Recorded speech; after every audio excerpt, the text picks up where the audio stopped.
Got to have some metal, wake everybody up. It's the end of the day, right? And actually, that song has something to do with the presentation. I don't know if anybody here recognizes that was Breaking Benjamin, and it's called Simple Design. And obviously, lending is not super complicated, right? But as we've seen in the last kind of debacle here with DeFi, Celsius, Three Arrows Capital, a lot of these guys, they made it super complicated. And the results were not very good, obviously. And a lot of those guys we were counterparties to in trading and all of these things, but we did not take the risk that they did. And in fact, we didn't have any issues during this process because a couple of things we're going to talk about here in this presentation. So a little bit about SmartFi. We started lending in this space years ago, and our first customers were miners. When we've lent to miners in Europe and Asia and South America and the United States and Canada. And we noticed a few things during the last several years of this process. That one, the processes were going to get tough because of liquidity, right? So here's what happens, and we'll go through this in just a minute. But we built the structure of our company around being rewarded for joining a community that funds loans. So we have a token that you can actually buy. When you buy that token, it funds our loans. And we'll talk a little bit more about that, but it has a 100% buyback guarantee, which nobody else does. So we'll talk about that in a minute. Let me get my arrow going here. And so we're going to talk about what happened with these guys that over-levered, got in trouble, and then what's it going to be like in the future.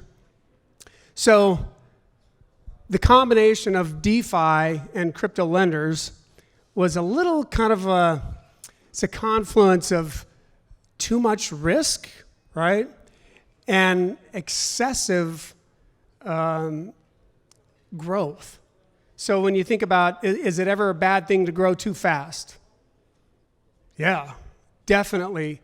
You go from a company like Celsius that in 2018, we were doing some lending projects, and they started coming around as well, and they raised some capital, built their platform, and started doing some lending. But they were about the same size as we were, but they went from, essentially beginning in 2018 to, I think that they peaked at asset value of $20 billion in about 36 months.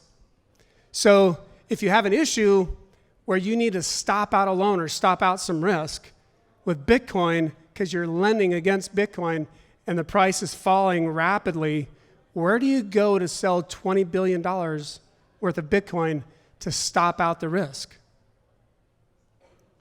There is nobody that'll take that, right? There's no liquidity big enough in the space to stop out the risk.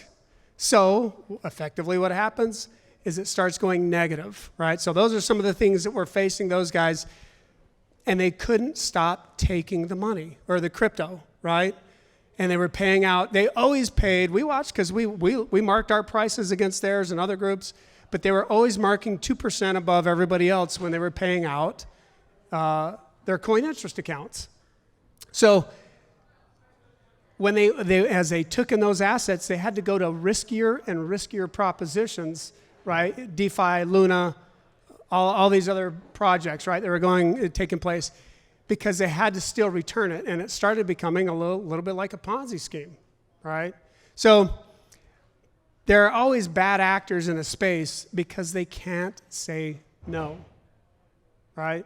Somebody has to tell them no, and there are plenty of times when people have come to us with projects or with assets and said, hey, we want you to take this, we got this stuff, and we tell them, no, we're not doing that because we can't quantify the risk. We don't have the liquidity to stop out the risk. It's one thing to take all the assets, but it's another thing to form a hedge, right? Which, if everything goes bad, you have to get to zero, not below zero, not above zero, but you have to get to zero, right, to have a directly correlated hedge. And that's what you cannot do if you're too big. You start putting the assets in risky places. So that's what they started doing. Here's, and this is not new, right? If a promised return is too good to be true, it's too good to be true, right? 19, 20% rates coming from Luna and from USDT and all of the other DeFi projects are not sustainable. It's not real. And everybody said, oh gosh, the protocols, we're doing all these great things and fantastic different things. It doesn't exist. I don't know how many times people are going to have to learn that, right? Somebody's giving away 20% rate of return annualized on a project, on software. There's something wrong, right? So, I guess we'll kind of talk about this too. We got approached a lot by people saying, hey, why don't you put your assets in our DeFi project? Let's go test it out, do all these different things. And we just said, no, we're not doing. We have a few customers in this audience, right, that we had conversations about, these exact conversations, and said, no, we're not doing it. And they took their stuff and went somewhere else, right? But at the end of the day, we were able to say, hey, we didn't get caught up in all of these things and didn't do it. I don't know what happened to their assets. So maybe some got them out, maybe they didn't. But at the end of the day, we're still here, still doing what we're doing, making loans, doing the things we do because we don't chase excessive returns, right? So that's a little bit of the warning, but the good news is there's people still here, and there are other lenders that were doing a good job as well, stopping out risk and making sure that they were not over-levered.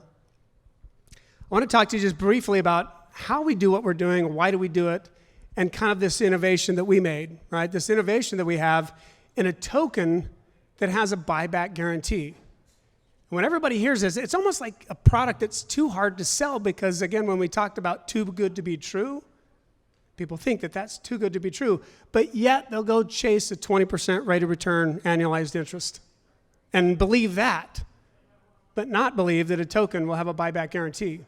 So the simple version of this is that when you take money to a bank, right, or a trusted bank where you think, hey, I guess we're going to have some trust in a bank, and you put money into a bank, you always expect to be able to go get back exactly what you put in.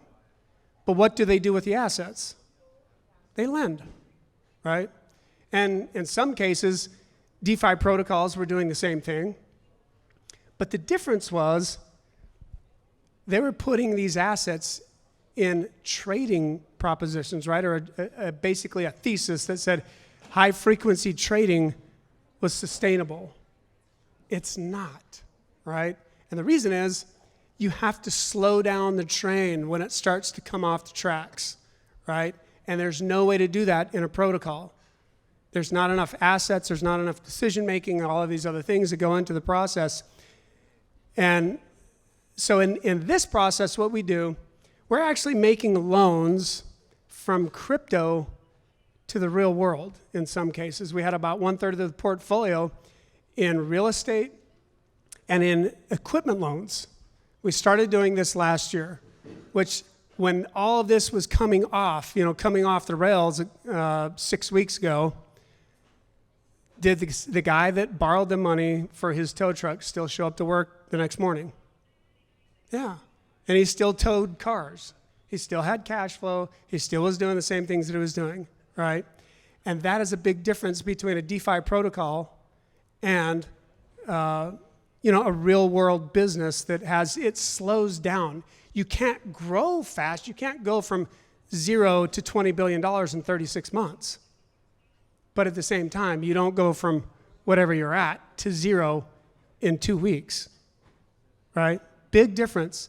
And so with SmartFi, really what we're talking about is being first, right? Safety first. Put first things first. Safe. Make it simpler, right? The song, have a simple design, right?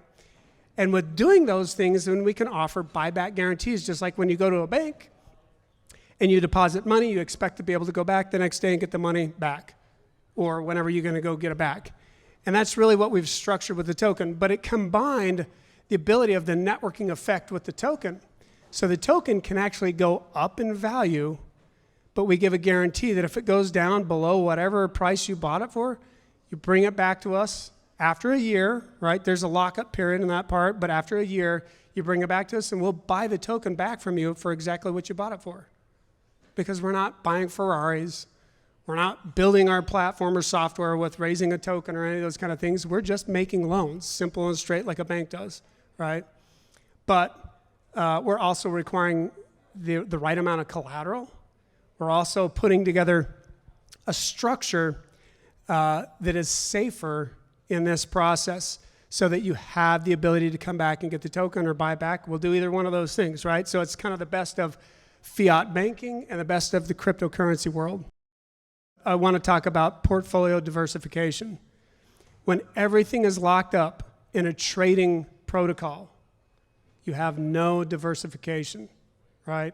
And this is not like, rocket surgery or some giant, newfangled idea, but it is different that we start in the crypto world and go back into the real world. Most people are going from analog world into the digital crypto world where there's a lot of risk, right? That still exists. So I want to talk just briefly about what this allows us to do in the future, right? Everybody asks us a little bit of what innovations we're doing, one of which is the token with the buyback guarantee. We've done $1 billion plus in loans and transactions with mining companies and doing these other things.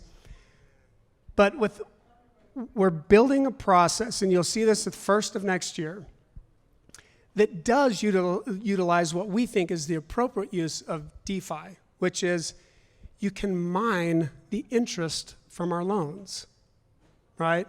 We started in the mining business. We love the mining business because it is hard to go from a large-scale business to zero. There's hard assets. There's actually work being done, right? It exists in the real world, and we like that concept. So we built a blockchain. We've been testing it now for about 2 years and doing some of these other things, and the modeling that we have in our business is mimicking that in the analog world. So when we launch it for the first time on a blockchain, it's not going to be untested like a Luna or something else. We've been doing it for years already. And I know we're just about out of time, but that's the innovation that we're looking forward to and encouraging and basically participating with the mining community in building other chains that actually utilize this technology. So I don't know if we had time for questions. I don't know what we're doing with that. Let's open it up for one question if someone has something good. Go ahead. And I'll repeat it. Yeah. So could you address a few more of the risk characteristics for lending? I agree with you. They were over leveraged. There were some other things going on, also that contributed to that. And then the time piece on the 1 year, that's a component that mitigates some of that risk. Maybe unpack that a little bit more with the token and the buyback period. Yeah, it all really comes down to executing on a protocol. Having something that can execute rapidly is good, right? As long as the prices are going up, right? When the market isn't cooperating, right, and everything is going down, you don't want something that can go from whatever number it is to zero in a nanosecond from a high-frequency trade, right? That's bad. So the other thing is about what they were doing, right? They were taking in assets, deposits, trying to give returns, right? And then once those protocols were dumping and losing value, then they were also taking assets from the loans and trying to make up the difference and still paying things out. It was just a calamity and a collapse. It was basically a run on the bank by a DeFi protocol against this lending platform in the case of Celsius. Then at 3 Arrows Capital, also levering up over and over and over through credit. So it wasn't super, mysterious, but I don't know if that's exactly what you were looking at. But with a lot of those guys, we did trades and did stuff.